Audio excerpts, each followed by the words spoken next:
नमस्कार, मैं हूं अविनाश और आप देख रहे हैं एबीपी अनकट। दुनिया के सामने फिलहाल अगर कोई सबसे बड़ा खतरा है तो वो है कोरोना नाम का एक वायरस। चीन से निकले इस वायरस ने अभी तक दुनिया के 81 देशों को अपनी गिरफ्त में ले लिया है, जिनमें से एक अपना देश भी है। इसलिए आज का बिन मांगा ज्ञान कोरोना वायरस पर और उससे निपटने वाली सरकारी तैयारियों पर।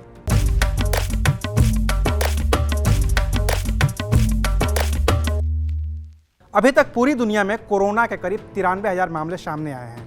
इनमें से 3,204 लोगों की मौत हो चुकी है। वहीं करीब 51,000 लोग कोरोना होने के बाद भी ठीक हो चुके हैं। करीब 39,000 लोग अब भी इस बीमारी से लड़ रहे हैं। भारत में कोरोना से प्रभावित लोगों की संख्या फिलहाल 25 है। इनमें 16 इटालियन नागरिक हैं। इन मामलों के सामने आने के बाद से ही केंद्र सरकार हरकत में आ गई है और इस बीमारी से बचाव की हर संभव कोशिश कर रही है। केंद्रीय स्वास्थ्य मंत्री हर्षवर्धन के मुताबिक देश में फिलहाल 15 ऐसी लैब हैं जहां पर कोरोना वायरस की जांच की जा रही है। इनके अलावा 19 नए लैब बनाए जा रहे हैं। ये लैब देश के अलग अलग शहरों में बन रही हैं। सरकार ने आदेश जारी कर दिया है कि अब विदेश से भारत के किसी भी एयरपोर्ट पर आने वाले हर आदमी की जांच की जाएगी और तभी उसे बाहर जाने दिया जाएगा। हालांकि ये बात अलग है कि ये सिस्टम पहले ही लागू क्यों नहीं किया गया।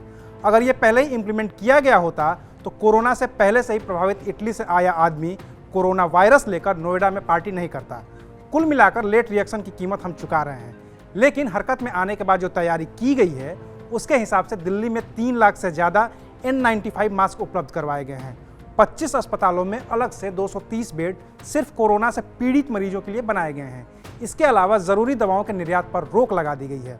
मतलब ये है कि फिलहाल भारत कुछ ज़रूरी दवाओं को देश के बाहर नहीं भेजेगा।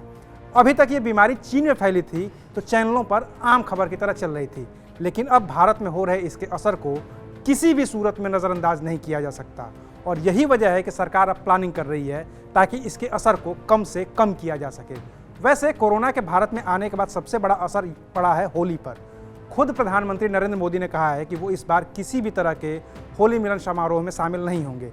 दिल्ली के सीएम अरविंद केजरीवाल ने भी होली मिलन से इनकार किया है। गृह मंत्री अमित शाह और बीजेपी के राष्ट्रीय अध्यक्ष जेपी नड्डा ने भी होली मिलन समारोह से दूरी बनाने की बात कही है। वहीं राष्ट्रपति भवन में होने वाला होली मिलन समारोह भी रद्द कर दिया गया है। इसके अलावा कोरोना की वजह से जयपुर में होने वाली एक कॉन्फ्रेंस रद्द कर दी गई है, जिसमें 60 अलग अलग देशों के लोग आने वाले थे। अगर दुनिया में कोरोना वायरस के प्रभाव की बात करें तो चीन में अभी तक 2,981 लोगों की मौत हो चुकी है। इसके अलावा ईरान में 77, इटली में 79, दक्षिण कोरिया में 33, जापान में 6 और अमेरिका में भी 9 लोगों की मौत हो चुकी है। ईरान ने तो अपनी जेलों में बंद 54,000 कैदियों को जमानत पर रिहा कर दिया है।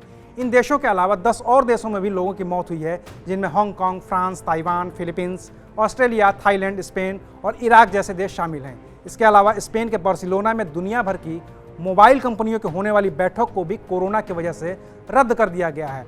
गूगल ने अपना सबसे बड़ा कार्यक्रम I/O इवेंट 2020 रद्द कर दिया है, जिसमें दुनिया भर के लाखों इंजीनियर्स और प्रोग्राम डेवलपर्स हिस्सा लेने वाले थे। इसके अलावा गेमिंग का एक बड़ा इवेंट GDC 2020 भी रद्द कर दिया गया है। फेसबुक को भी अपना सालाना डेवलपर कॉन्फ्रेंस F8 रद्द करना पड़ा है। दुनिया के तमाम देश अब विश्व बैंक और विश्व स्वास्थ्य संगठन के साथ मिलकर इस बीमारी से लड़ने की कोशिश कर रहे हैं। आप भी सावधानियां अपनाकर इस बीमारी से बच सकते हैं। इसलिए सावधान रहिए, सतर्क रहिए और इस मुद्दे से अपडेट रहने के लिए देखते रहिए एबीपी अनकट। ये है एबीपी न्यूज़, आपको रखे आगे।